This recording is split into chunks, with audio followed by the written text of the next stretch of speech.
This channel does not promote any violent, harmful, or illegal activities. All content provided by this channel is meant for an educational purpose only. বিধানসভা ভোটের আগে ফিরল সাদা থানের হুমকির রাজনীতি। নাটোরে বিজেপির মণ্ডল সভাপতির বাড়ির সামনে সাদা থান।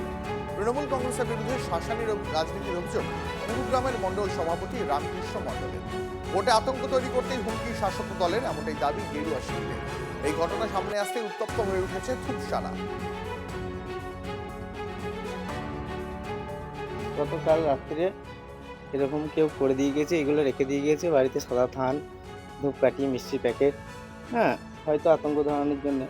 আমি বিজেপির মণ্ডল সভাপতি নানুকৃষ্ণ মণ্ডলে, সেই কারণে হয়তো কেউ দমানোর চেষ্টা করছে বা আতঙ্ক ধরানোর চেষ্টা করছে, সেই কারণে এসব করে গেছে। এবারে মা সকালবেলাতে উঠেছে যখন লতা দিতে, তখন দেখছে এরকম অবস্থা।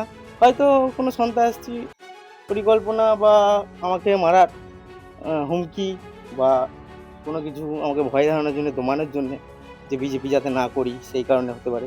করবে হয়তো কোনো টিএমসি দুষ্কৃতি করবে বা কেউ করবে, আতঙ্কে আছে সবাই, ভয়ে আছে। কি আছে আমি তো ভিতরে দেখি নাই, আমি ছেলেকে ডেকেছি, ডাকার পর ও দেখেছে কি আছে। আমি তো ভয়ে হাত দিতে পারিনি, আমি স্বামীকে, ছেলে বউকে বললাম। কি কারণে এরকম বলতে পারবো না কি কারণ ভয় লাগছে এখন? লাগছে। গেটটা খুলে আমার স্ত্রী গেটটা খুলে আছে, খোলার পর আমাকে ডাকলে আমি দেখলাম একটা ছোলেতে সাদা থান ভরা রয়েছে, রজনীগন্ধা ফুলের মালা রয়েছে, আর এক প্যাকেট মিষ্টি আর একটা ধূপকাঠির প্যাকেট।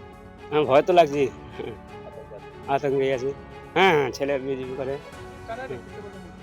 কার রেখেছে, এবার বিপক্ষ পার্টি রাখবে নিশ্চয়ই। এই যারা আজকে আবার নতুন করে যখন থান রাখছে, তখন জানবেন ইতিহাসের আর একটা পুনরাবৃত্তির মাত্র সময়ের অপেক্ষা।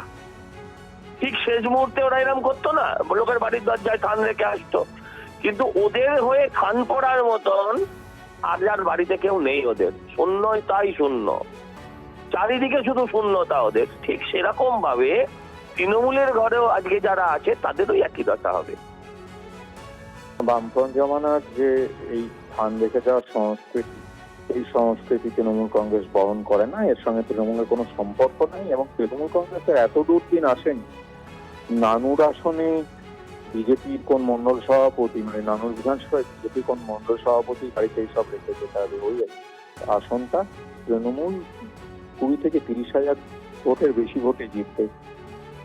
আর এই মুহূর্তে যে ছবি দেখাবো আপনাদের, ফরওয়ার্ড ব্লকের রাজভবন অভিযানে ধাক্কাধাক্কি, পুলিশের সঙ্গে ধস্তাধস্তি বিক্ষোভকারীদের। ছবি দেখাবো, বেকার ভাতা নয় চাকরি দিতে হবে, এই দাবিতে ফরওয়ার্ড ব্লকের বিক্ষোভ। রাজভবন অভিযান ফরওয়ার্ড ব্লকের, সেই অভিযানে ধাক্কাধাক্কি, পুলিশের সঙ্গে বচসা, ধস্তাধস্তি হয় বিক্ষোভকারীদের। বেকার ভাতা নয়, চাই চাকরি, এই দাবিতে আজ বিক্ষোভ দেখায় ফরওয়ার্ড ব্লক কর্মী সমর্থকেরা।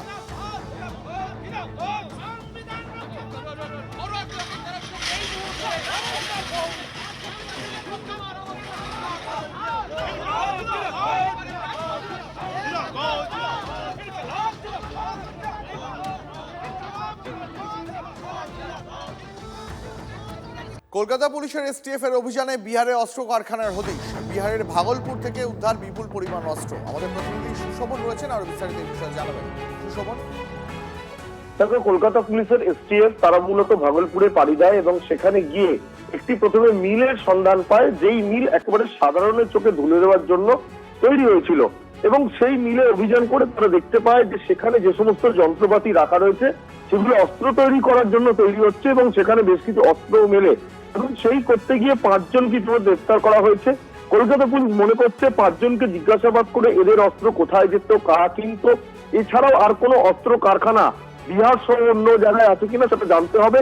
তার কারণ ভোটের আগে বিভিন্ন সময় তুমি জানো যেগুলো অস্ত্র উদ্ধার হয় সেগুলো ম্যাক্সিমাম ক্ষেত্রেই বিহারের লিঙ্ক পাওয়া যায়। সেক্ষেত্রে গোয়েন্দারা মনে করছে। অনেক ধন্যবাদ। ভোট ঘোষণার আগেই ওন্দায় ভোটের উত্তাপ, প্রার্থী ঘোষণার আগেই প্রচারে শাসক বিরোধী।